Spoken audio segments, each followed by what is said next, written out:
నమస్తే ఫ్రెండ్స్, కథని చివరి వరకు చూసి తప్పకుండా సబ్స్క్రైబ్ చేసుకోండి. అలాగే లైక్, షేర్, కమెంట్ చేయండి. రాఘవయ్యకు 70 సంవత్సరాలు. అతని భార్య చనిపోయి 8 సంవత్సరాలు అవుతుంది. అతనికి 4 కొడుకులు.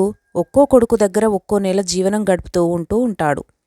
ఆప్యాయంగా పలకరించే వాళ్ళ కోసం ఎదురు చూస్తూ కూడా ఉంటాడు. తెల్లవారితే చిన్న కొడుకు దగ్గరికి వెళ్ళాలి. పోయిన దసరా రెండవ కొడుకు 2 జతల బట్టలు తెచ్చి ఇచ్చాడు. అవి బాగా పాతబడిపోయాయి.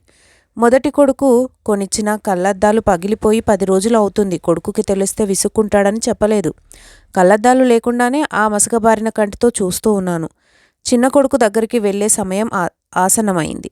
దాంతో చిన్న కొడుకు దగ్గరికి వెళ్ళడానికి తన సంతోషం ఎలా ఉందంటే, హాస్టల్ నుంచి ఒక పిల్లవాడు అమ్మ దగ్గరికి వస్తున్న సంతోషం ఎలా ఉంటుందో రాఘవయ్యలో కనిపిస్తుంది. రాఘవయ్య బస్సు ఎక్కి చిన్న కొడుకు దగ్గరికి బయలుదేరాడు. అక్కడికి వెళ్ళి బస్సు దిగగానే చిన్న కోడలు స్కూటీ తీసుకుని వచ్చింది.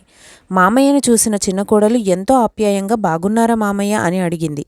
వచ్చిన మామయ్యను గమనిస్తూ ఉన్న చిన్న కోడలు ఇలా అంది: "అదేంటి మామయ్య, మీరు కళ్ళద్దాలు పెట్టుకోలేదేంటి?" అని అడిగింది.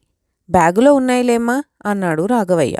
అప్పుడు కోడలు "లేదు మామయ్య, పెట్టుకోండి, లేదంటే మీకు మసక కనిపిస్తే కింద పడిపోతారు" అని గట్టిగా చెప్పింది. దాంతో రాఘవయ్యకు నిజం చెప్పక తప్పలేదు. కళ్ళద్దాలు పగిలిపోయాయి అని చెప్పగానే చిన్న కోడలు కళ్ళల్లో కోపం చూసి రాఘవయ్య తలదించుకున్నాడు. కోడలు ఇంటికి తీసుకెళ్లి భోజనం ఏర్పాట్లు చేసి, భోజనం అయ్యాక రాఘవయ్యను తీసుకొని కళ్ళద్దాల షాప్కి వెళ్ళి కళ్ళద్దాలు కొనిచ్చింది.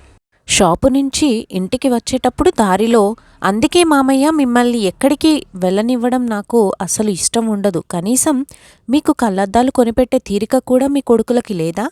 మీరు ధరించిన ఆ బట్టలు ఎంతలా మాసిపోయాయి. కనీసం ఆ బట్టలు కూడా వాళ్ళు చూసుకోరా?" అంది కోపంగా. అప్పుడు రాఘవయ్య, "పోనీలేమ్మా, ఎవరిని ఏమి అనకు" అన్నాడు. అప్పుడు కోడలు, "సర్లే మామయ్య, గట్టిగా పట్టుకొని కూర్చోండి" అని స్కూటీని తీసుకొని నేరుగా ఇంటికి వెళ్ళింది. దాంతో అంత ప్రేమగా అనగానే కూతురిలా చూసుకునే కోడలు దొరికిందని రాఘవయ్య కళ్ళల్లో నీళ్లు తిరిగాయి. ఇంటికి వెళ్ళగానే రాఘవయ్య బ్యాగ్లో నుంచి బట్టలన్నీ తీసి, "నిజం చెప్పండి మామయ్య, మీ బట్టలు మీరే ఉత్తుకుంటున్నారు కదా?" అని అడిగింది. అప్పుడు రాఘవయ్య, "లేదమ్మా, వాషింగ్ మిషన్లో ఉతుకుతారు" అని అబద్ధం చెప్పి నిద్రపోదామని తలవాల్చుకున్నాడు. అప్పుడు చిన్న కోడలు క్లాసులో పిల్లలని సీరియస్గా చూసే టీచర్లాగా చూసింది. తర్వాత తల వంచుకున్న రాఘవయ్యను చూసి కోడలు టక్కున నవ్వేసింది. "మీకు నా బాధ అర్థమవుతుందా మామయ్య? మిమ్మల్ని చూసుకోలేనంత బిజీగా ఉన్న వాళ్ళ ఇంటికి మీరు ఎందుకు వెళ్తారు అంటాను" అని అన్నది. "అక్కడ నేను మిమ్మల్ని చూసుకుంటానని చెప్తున్నాను కదా, ఇక్కడే ఉండిపోండి" అని అంది. ఆ మాటలకు రాఘవయ్య కోడలి 2 చేతులు పట్టుకొని మొహాన్న పెట్టుకొని వెక్కి వెక్కి ఏడ్చాడు. ఏడుస్తూ, "నన్ను పసిబిడ్డలాగా చూసుకునే నీ దగ్గరికి ఎప్పుడు వస్తానో అని 1000 కళ్ళతో ఎదురు చూస్తూ ఉంటానమ్మా" అని అన్నాడు. "మరుజన్మ అంటూ దేవుడు ఇస్తే ఆ జన్మలో నేను నీకు కొడుకుగా పుట్టాలని ఆ దేవుణ్ణి ఎప్పుడు ప్రార్థిస్తాను అమ్మా" అన్నాడు.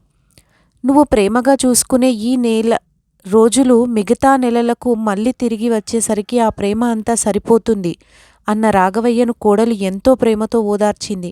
రాఘవయ్య దృష్టిలో చిన్న కోడలు కూతురితో సమానం కాదు, దైవంతో సమానం. పెద్దవారు పసిపిల్లలతో సమానం. వారికి ఆకలేసి అడిగేదాకా చూడకండి. పిల్లలకి ఆకలి ఎప్పుడు వేస్తుందో తెలుసుకొని పెడతాము కదా, అదే మాదిరిగా వయసు పైబడిన పెద్దవారిని కూడా అలాగే చూసుకోండి. అత్తమామలని తల్లిదండ్రులలాగా చూసుకునే వారందరికీ నా ధన్యవాదములు. మీ కనుక ఈ వీడియో నచ్చితే తప్పకుండా సబ్స్క్రైబ్ చేసుకోండి. అలాగే లైక్ చేసి షేర్ చేయండి. మీ విలువైన స్పందనని కమెంట్ రూపంలో నాకు తెలియజేయండి. Thank you for watching. Keep watching for more videos.